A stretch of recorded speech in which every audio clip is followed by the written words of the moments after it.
तो दोस्तों आज की इस वीडियो के अंदर हम देखने वाले हैं घरेलू हिंसा अधिनियम 2005। तो दोस्तों आज की इस वीडियो को करते हैं हम शुरू। दोस्तों सबसे पहले हम बात करने वाले हैं जो घरेलू हिंसा होती क्या है, इसकी परिभाषा क्या है।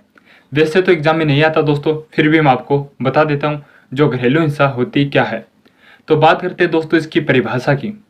तो दोस्तों घरेलू हिंसा की परिभाषा है किसी महिला का उसके पति या जिससे वह पारिवारिक संबंध रखती है उसके द्वारा उसे प्रताड़ित करना, जैसे शारीरिक, मानसिक, आर्थिक, यौन, मौखिक या धमकी देकर उसे प्रताड़ित करता है, वही घरेलू हिंसा कहलाती है। तो दोस्तों ये थी घरेलू हिंसा की परिभाषा। अब हम बात करने वाले हैं दोस्तों जो घरेलू हिंसा अधिनियम है इसके बारे में जो मेन इफेक्ट है वो कौन कौन से हैं। दोस्तों जितना मैं आपको करा रहा हूँ आप साथ साथ में लिख भी लेना, और दोस्तों इसमें से एक क्वेश्चन भी बाहर नहीं जाएगा, मैं आपको पहले ही बता देता हूँ। तो हम बात करते हैं दोस्तों नंबर 1 इफेक्ट। तो दोस्तों जो घरेलू हिंसा संरक्षण अधिनियम है इसे राष्ट्रपति ने मंजूरी कब दी थी। तो ध्यान में रखना दोस्तों, राष्ट्रपति ने मंजूरी दी थी 13 सितंबर 2005 को। कब दी? 13 सितंबर 2005 को राष्ट्रपति ने मंजूरी दे दी थी घरेलू हिंसा संरक्षण अधिनियम को। अब हम बात करते हैं दोस्तों यह कब लागू हुआ। तो दोस्तों यह अधिनियम 26 अक्टूबर 2006 को लागू हुआ था। कब? 26 अक्टूबर 2006 को। लेकिन एक अपवाद है, क्या? जम्मू कश्मीर को छोड़कर। जम्मू कश्मीर में दोस्तों यह अधिनियम कब लागू हुआ? जिस दिन धारा 370 हटी थी। कब हटी? 31 अक्टूबर 2019 को। दोस्तों अगर आपसे पूछे घरेलू हिंसा अधिनियम जम्मू कश्मीर में कब लागू हुआ, तो 31 अक्टूबर 2019 को। अब हम देखने वाले हैं दोस्तों जो घरेलू हिंसा अधिनियम है उसके अंदर जो धाराएं कितनी हैं और अध्याय कितने हैं। तो मैं आपको बता देता हूं घरेलू हिंसा अधिनियम के अंदर 37 धाराएं हैं और अध्याय की अगर बात करें तो 5 अध्याय हैं। अब बात करने वाले हैं दोस्तों जो इसके अंदर 37 धाराएं हैं, हर धारा के अंदर किस कार्य का वर्णन मिलता है हमें, यानी किस चीज का जिक्र कर रखा है, हम वो देखने वाले हैं। तो धारा एक में दोस्तों नाम, विस्तार और दिनांक। नाम, विस्तार, दिनांक का मतलब है दोस्तों घरेलू हिंसा अधिनियम किस धारा के अंदर है, तो धारा 1 के अंदर। वो दिनांक जो लागू तिथि है वो। अब बात करते हैं दोस्तों धारा 2 में क्या है। तो धारा 2 में दोस्तों परिभाषा। तो लेकिन अपवाद है दोस्तों यहाँ पर भी। अगर आपसे पूछे घरेलू हिंसा की परिभाषा किसके अंदर है, तो ध्यान में रखना धारा 3 के अंदर एग्जाम में आने की संभावना है कि घरेलू हिंसा की परिभाषा निम्नलिखित में से किस धारा में है, तो धारा 3 के अंदर। 2 मत कर देना दोस्तों, धारा 3। अब हम देखने वाले हैं दोस्तों धारा 4, यानी धारा 4 के अंदर क्या आता है, तो संरक्षण अधिकारी। अगर आपसे पूछे घरेलू हिंसा अधिनियम के अंतर्गत संरक्षण अधिकारी निम्नलिखित किस धारा के अंतर्गत है, तो धारा 4 के अंतर्गत। अब बात करते हैं दोस्तों धारा 5 की। पुलिस अधिकारी, एनजीओ, मजिस्ट्रेट को रिपोर्ट देना। धारा 5 में दोस्तों इनमें से किसी को भी रिपोर्ट देना, जैसे एनजीओ को पुलिस अधिकारी को रिपोर्ट देना होता है। दोस्तों नोट पॉइंट में लगा के लिखना, प्रथम सुनवाई 3 दिन में और निपटारा 60 दिन के अंदर होगा। तो अगर आपसे पूछे घरेलू हिंसा अधिनियम के अंतर्गत निपटारा कितने दिन के अंदर होगा और सुनवाई कितने दिन के अंदर होगी, तो प्रथम सुनवाई की अगर बात करें तो 3 दिन के अंतर्गत और निपटारा 60 दिन में हो जाएगा। अब हम बात करते हैं दोस्तों धारा 6 के अंतर्गत क्या है। तो धारा 6 के अंतर्गत है दोस्तों आश्रय गृह के कर्तव्य, यानी उस महिला को हम घर से बाहर नहीं निकाल सकते। तो ध्यान में रखना आश्रय गृह के कर्तव्य किस में है, धारा 6 के अंतर्गत। अब बात करते हैं दोस्तों धारा 7 में। तो दोस्तों धारा 7 में चिकित्सा की सुविधा। तो ध्यान में रखना चिकित्सा की सुविधा किस में है, धारा 7 के अंतर्गत। अब बात करते हैं दोस्तों धारा 8, राज्य सरकार द्वारा संरक्षण अधिकारी की नियुक्ति। अगर आपसे पूछे राज्य सरकार द्वारा संरक्षण अधिकारी की नियुक्ति किस धारा के अंतर्गत करता है, तो धारा 8 के अंतर्गत। तो ध्यान में रखना दोस्तों धारा 8 आपके लिए बहुत ज्यादा महत्वपूर्ण है। अब बात करते हैं दोस्तों धारा 9 की, संरक्षण अधिकारी के कर्तव्य का वर्णन। अगर आपसे पूछे संरक्षण अधिकारी के कर्तव्य का वर्णन किस धारा के अंतर्गत है, तो धारा 9 के अंतर्गत। तो ध्यान में रखना धारा 9 और 8 आपके लिए बहुत ज्यादा महत्वपूर्ण है। और दोस्तों मैं आपको बता देता हूं, आप साथ साथ में लिख भी लेना ताकि आपको कोई दिक्कत ना हो। अब बात करते हैं दोस्तों धारा 10 के अंतर्गत क्या है। तो दोस्तों धारा 10 के अंतर्गत है एनजीओ, दोस्तों एनजीओ एक संगठन का नाम है जिसे हम बोलते हैं सेवा प्रदाता। क्या? सेवा प्रदाता। अब बात करते हैं दोस्तों धारा 12 के अंदर क्या है। दोस्तों मैं आपको बता देता हूँ, जो एग्जाम की दृष्टि से महत्वपूर्ण होगा वही मैं आपको कराने वाला हूँ। फालतू में मैं कोई चीज़ भी आपको नहीं बताऊंगा। मैं बार बार मैं कह देता हूँ, एक ही बात कहूँगा, मैं फालतू की कोई चीज़ आपको नहीं बताऊंगा। अब बात करते हैं दोस्तों धारा 12 के अंतर्गत क्या आता है। तो मजिस्ट्रेट को आवेदन देना, ध्यान में रखना, मजिस्ट्रेट को आवेदन धारा 12 के अंतर्गत। अब बात करते हैं दोस्तों धारा 13 में क्या है। तो दोस्तों धारा 13 में है सूचना की तामील संरक्षण अधिकारी द्वारा 2 दिन में होगी। सूचना की तामील कौन करेगा? संरक्षण अधिकारी। और उसकी तामील कितने दिनों के अंदर होगी? सुनवाई कितने दिनों के अंदर होगी? 2 दिनों के अंदर। और प्रथम सुनवाई 3 दिनों के अंदर हो जाएगी। अब बात करते हैं जो धारा 16 है उसके अंतर्गत क्या लिख रखा है। धारा 16 के अंतर्गत क्या आता है।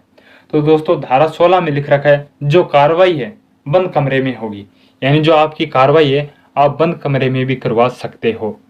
अब बात करते हैं दोस्तों धारा 19 की, निवास आदेश।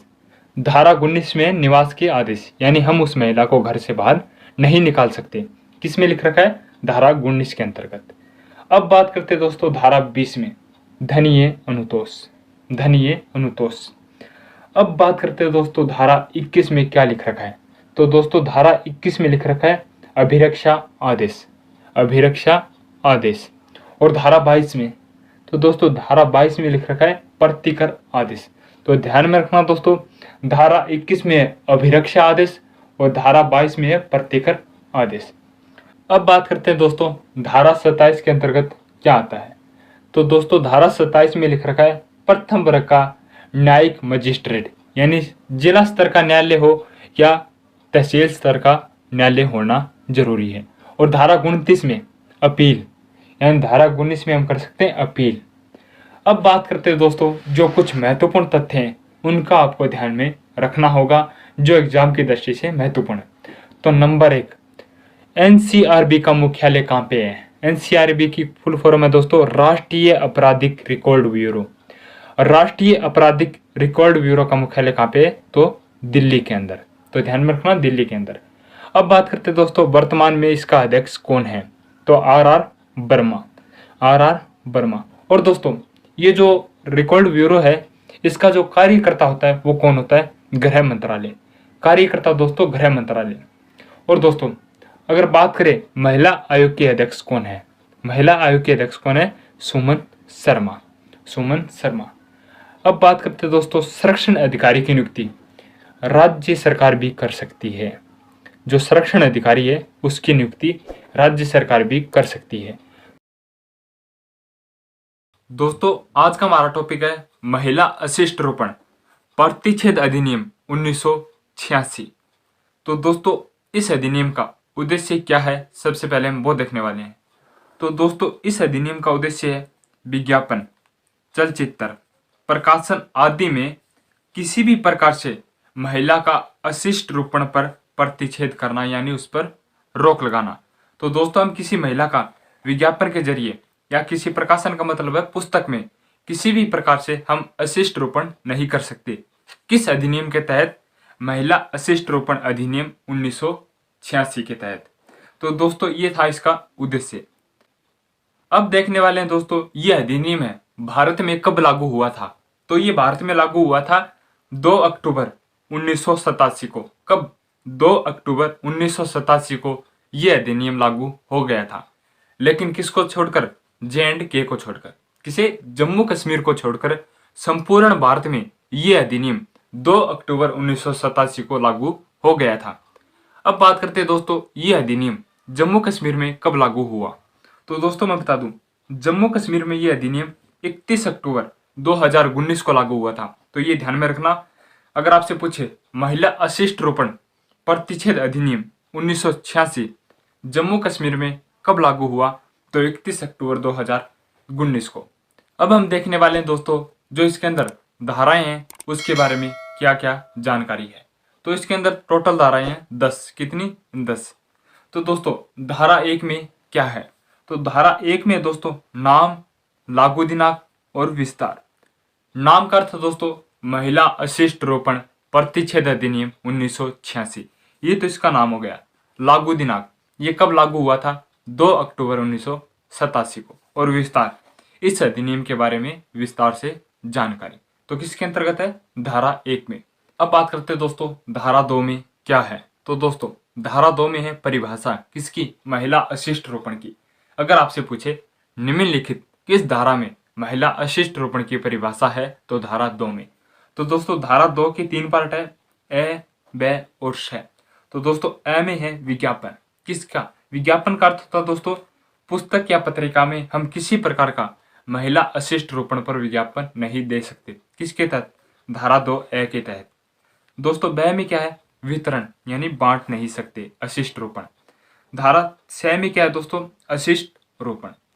अब बात करते हैं दोस्तों इसके अंदर एक संशोधन हुआ था 2012 में, तो जितने भी सोशल मीडिया है ये शामिल कर लिए गए हैं। तो ध्यान में रखना दोस्तों, व्हाट्सएप, इंस्टाग्राम, फेसबुक ये सभी महिला अशिष्ट रोपण के अंतर्गत आते हैं अगर आप कुछ गलत फोटो वगैरह या वीडियो भेजते हो तो। अब बात करने वाले हैं दोस्तों धारा 4 की। तो दोस्तों धारा 4 के अंदर क्या है? अशिष्ट रोपण वाली पुस्तकें। अशिष्ट रोपण वाली पुस्तकें किसमें है? धारा 4 में। तो दोस्तों इसमें भी एक अपवाद है। अपवाद क्या है? इसके अंदर धार्मिक पुस्तकें शामिल नहीं है, प्राचीन स्मारक शामिल नहीं किए गए और मंदिर की जो मूर्तियां हैं वो भी शामिल नहीं है, और इसके अंदर जो फिल्म में चलचित्र के सीन है वो भी शामिल नहीं है। अब बात करते हैं दोस्तों धारा 5। धारा 5 आपके लिए महत्वपूर्ण है क्योंकि दोस्तों इसमें एक अधिकारी होता है जो आपकी तलाशी लेगा। कौन सा? राजपत्रित अधिकारी द्वारा आपकी तलाशी होगी। अगर आपके घर की तलाशी लेता है तो उसके पास वारंट होना आवश्यक है। बिना वारंट के आपके घर की तलाशी नहीं ले सकता। किस धारा के तहत? धारा 5 के तहत। अब बात करते हैं दोस्तों धारा 6 में क्या है? धारा 6 में है सजा। अगर आप ये फर्स्ट बार करते हो तो आपको 3 वर्ष या 1 से 5 लाख जुर्माना होगा। फर्स्ट बार की सजा है दोस्तों 3 वर्ष या 1 से 5 लाख का जुर्माना। और यही कार्य आप दोबारा करते हो, अगर ये गलती दोबारा दोहराते हो तो आपकी सजा है 2 से 7 वर्ष की सजा और 1 से 5 लाख का जुर्माना। धारा 6 में सजा। और बात करते दोस्तों धारा 8 में क्या है? यह एक अपराध है, संज्ञेय अपराध है। आज का हमारा टॉपिक है दोस्तों डायन प्रताड़ना निवारण अधिनियम 2015, जिसे हम बोलते हैं डायन प्रथा या डाकन प्रथा। तो दोस्तों बात करते हैं यह अधिनियम भारत में कब आया था। तो यह अधिनियम भारत में आया था 24 अप्रैल 2015 को। ये याद नहीं रखना है, बल्कि ये याद रखना है ये कब लागू हुआ। तो दोस्तों ये भारत में लागू हुआ था 26 जनवरी 2016 को। कब? 26 जनवरी 2016 को ये अधिनियम संपूर्ण भारत में लागू हो गया था, लेकिन किसको छोड़कर? जम्मू कश्मीर को छोड़कर। अगर आपसे पूछे ये अधिनियम जम्मू कश्मीर में कब लागू हुआ, तो कब? 31 अक्टूबर 2019 को। तो ध्यान में रखना 31 अक्टूबर 2019 को ये अधिनियम जम्मू कश्मीर में भी लागू हुआ था। अब बात करते हैं दोस्तों राजस्थान की एक रियासत है मेवाड़ रियासत। कौन सी? मेवाड़ रियासत, जिसने सर्वप्रथम डाकन प्रथा पर रोक लगाई थी। कब? 1853 में। तो ध्यान में रखना एग्जाम में क्वेश्चन कैसे आएगा? राजस्थान की एकमात्र रियासत जिसने सर्वप्रथम डायन प्रथा पर रोक लगाई थी तो मेवाड़ रियासत। कब? 1853। और इसके समय जो राजा था कौन था? स्वरूप सिंह। तो ध्यान में रखना स्वरूप सिंह के समय मेवाड़ रियासत ने डायन प्रथा पर रोक लगाई थी 1853 में। अब बात करते हैं दोस्तों नोट पॉइंट में लगाकर लिखना, बाल विवाह पर सर्वप्रथम रोक लगाई थी जोधपुर रियासत ने, और सती प्रथा पर रोक लगाई थी बूंदी रियासत ने, और कन्यावध पर रोक लगाई थी कोटा रियासत ने, और समाधि पर रोक लगाई थी जयपुर रियासत ने। तो ये बात दोस्तों लिखने में आ जाती है अगर आप साथ साथ में नोट्स बना रहे हो तो। अब बात करते हैं दोस्तों इसके अंदर जो धाराएं हैं वो कौन कौन सी है। धारा 1 के अंदर है दोस्तों नाम, दिनांक, परिचय। क्या? नाम है, दिनांक है और परिचय है। धारा 2 परिभाषा किसकी? डायन प्रताड़ना की और डायन भर्ती की। दोस्तों वैसे तो एग्जाम में कोई परिभाषा नहीं पूछेंगे आपसे, फिर भी मैं आपको बता देता हूं। डायन प्रताड़ना की परिभाषा क्या होती है? किसी व्यक्ति द्वारा किया गया ऐसा कार्य या आचरण किसी स्त्री की डायन के रूप में पहचान करना या दोष लगाना क्या कहलाता है? डायन प्रताड़ना। अब बात करते हैं दोस्तों डायन वर्ती क्या होती है। तो दोस्तों डायन वर्ती का धारा 3 के अंदर जिक्र करेंगे। तो दोस्तों धारा 3 के अंदर क्या है, डायन प्रताड़ना व डायन वृत्ति के लिए निषेध यानी रोक लगाना। तो दोस्तों इसकी परिभाषा है डायन वृत्ति की, किसी आत्मा का आह्वान करने के लिए जादुई शक्ति का कार्य करना, जिसे हम बोलते हैं जादू टोना करना। तो धारा 3 के अंतर्गत है दोस्तों डायन प्रताड़ना व डायन वृत्ति के लिए निषेध यानी रोक। अब बात करते हैं दोस्तों धारा 4 के अंतर्गत क्या आता है। दोस्तों मैं आपको बता दूं, एग्जाम में केवल धाराओं के बारे में पूछेंगे, न कि इनकी परिभाषा कि धारा 1 में क्या है, धारा 2 में क्या है, धारा 5 में क्या है। तो दोस्तों अब बात करते हैं धारा 4 के अंतर्गत। तो दोस्तों धारा 4 में है डायन प्रताड़ना के लिए दंड यानी सजा। किसमें है, धारा 4 के अंतर्गत। कितनी साल की सजा दोस्तों, 1 से 5 वर्ष की सजा और 50,000 रुपये जुर्माना। तो ध्यान में रखना, 1 से 5 वर्ष सजा या 50,000 रुपये जुर्माना। अगर अनादर पूर्ण कार्य करते हो आप तो दोस्तों 3 वर्ष से 7 वर्ष की सजा या 50,000 रुपये जुर्माना। तो ध्यान में रखना सजा कितनी है, 1 से 5 वर्ष और 50,000 रुपये जुर्माना। अब बात करते हैं दोस्तों धारा 5 में।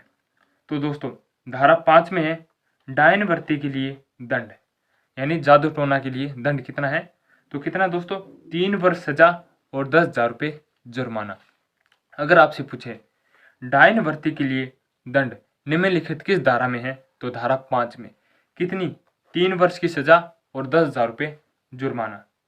अब बात करते हैं धारा 6 में। तो दोस्तों धारा 6 में है डायन चिकित्सक के लिए दंड यानी जो तांत्रिक वगैरह नहीं होते, बाबा वगैरह, उनके लिए दंड है। तो अगर आपसे पूछे डायन चिकित्सक के लिए दंड निम्नलिखित किस धारा में है, तो धारा 6 में। यानी जो तांत्रिक वगैरह होते हैं, कितनी साल की, 3 वर्ष की सजा और 10,000 रुपये जुर्माना। कितनी, 3 वर्ष सजा प्लस 10,000 रुपये जुर्माना। अब बात करते हैं दोस्तों धारा 7 में क्या है।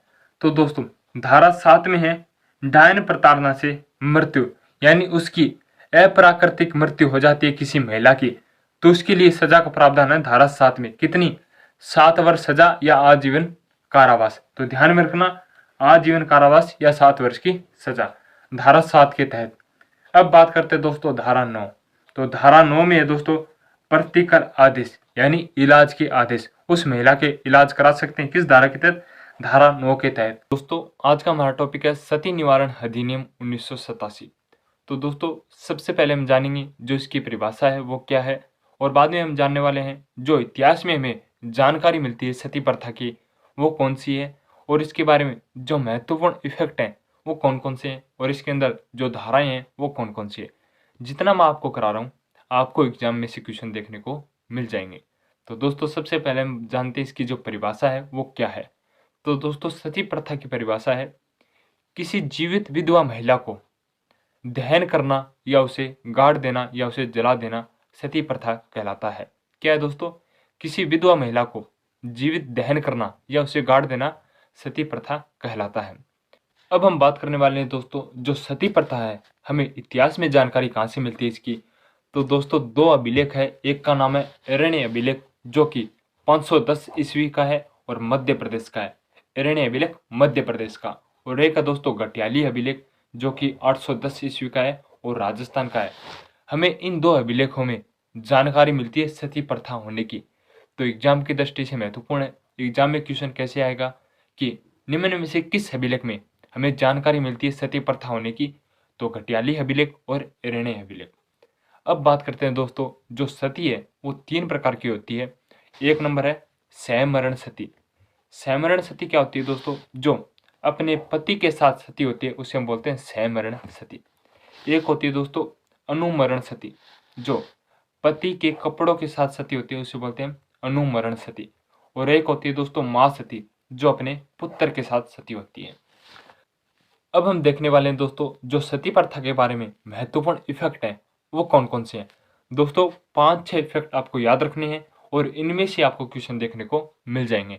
तो नंबर 1, 1988 को भारत सरकार ने इसे संघीय कानून में शामिल किया गया। तो भारत सरकार ने सती निवारण अधिनियम को संघीय कानून में कब शामिल किया गया, तो 1988 को, नंबर 1। नंबर 2 दोस्तों राजस्थान के एकमात्र लोक देवता जिनकी पति सती हुई थी, राजस्थान के एकमात्र लोक देवता जिनकी पति सती हुई थी। ये बीएसटीसी एग्जाम में आ चुका है। तो कौन से देवता है? पाबू जी। पाबू जी की पत्नी दोस्तों सती हुई थी और उनकी पत्नी का क्या नाम है? सुपार फुल्लक। सुपार फुल्लक। अब बात करते हैं दोस्तों 2 नंबर इफेक्ट। राजस्थान की पहली रियासत जिसने सती प्रथा पर रोक लगाई। राजस्थान की एकमात्र रियासत जिसने सर्वप्रथम सती प्रथा पर रोक लगाई तो कौन सी है? बूंदी रियासत। और कब? 1822 में। और किसके समय? विष्णु सिंह के समय। तो 1822 में सती प्रथा पर रोक लगाने वाली राजस्थान की एकमात्र रियासत बूंदी रियासत। और किसके समय? विष्णु सिंह के समय। 4 नंबर इफेक्ट है दोस्तों, राजस्थान की अंतिम सती कौन है? इसे आप भारत की भी अंतिम सती बोल सकते हो। तो दोस्तों राजस्थान की अंतिम सती है रूप कंवर। और ये कहाँ की है दोस्तों? ये है दिवराला गांव सिक्कर की। और कब हुई दोस्तों? ये हुई 1987 में। तो ये चर्चा में तो आपको मोस्ट लगा लेना इस क्वेश्चन को कि राजस्थान की अंतिम सती कौन सी है? रूप कंवर। और ये कहाँ की निवासी है? सिक्कर देवराला की। और कब हुई? 1987 में। और इनके जो पति है उनका नाम क्या है? मान सिंह। अब हम देखने वाले हैं दोस्तों जो सती निवारण अधिनियम है 1987, इसके अंदर जो महत्वपूर्ण धाराएं हैं वो कौन कौन सी है? धारा 1। तो दोस्तों धारा 1 में है नाम, विस्तार और दिनांक। धारा 2 परिभाषा। धारा 2 में क्या है? परिभाषा। धारा 3 तो दोस्तों धारा 3 के अंतर्गत है सती क्रम करने का प्रयत्न। कोई महिला सती होने का प्रयास करती है तो उसके लिए दोस्तों जुर्माना है आजीवन कारावास। क्या? आजीवन कारावास। अगर कोई महिला सती होने का प्रयत्न करती है या प्रयास करती है तो उसके लिए दोस्तों सजा है आजीवन कारावास।